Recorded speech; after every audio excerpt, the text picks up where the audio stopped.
By the age of 13, Brian was the black sheep in the Mitchell family. He got into drugs and alcohol, and by his first year at high school, Brian was caught preying upon very young girls. A little neighbor girl came in the house and he exposed himself to her, and that's what started his trouble with the juvenile authorities. And he met some unsavory characters in juvenile detention, and things went from bad to worse.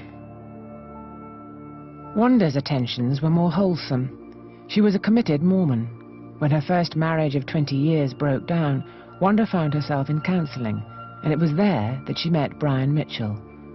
18 months later, she was married. Brian and Wanda devoted their lives to God. The current teachings of the Mormon Church did not satisfy Brian. He adopted out-of-favor beliefs, which cast him as the Lord and Master, with the right to take multiple wives.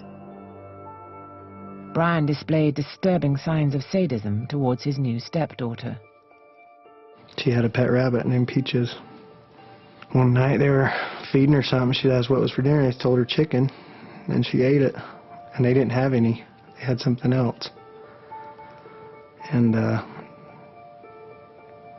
next day she asked where her rabbit was, and they said, "You ate it."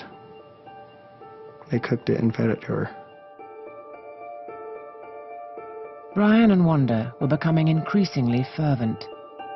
They woke me up and their eyes were like big, and I almost thought they were on acid. And they're like, "Mark, we have to tell you something."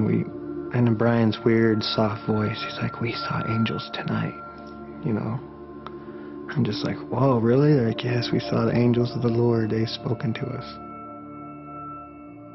Their revelations told Brian and Wanda to leave Salt Lake and develop survival skills.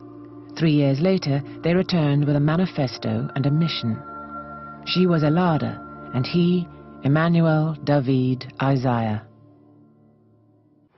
When I got out of my car, I stopped them, asked them if they would stop and talk to me. I had some questions for them. I asked them what their name was. And picked me up and put me in this boat. I just froze. I couldn't talk, I couldn't scream.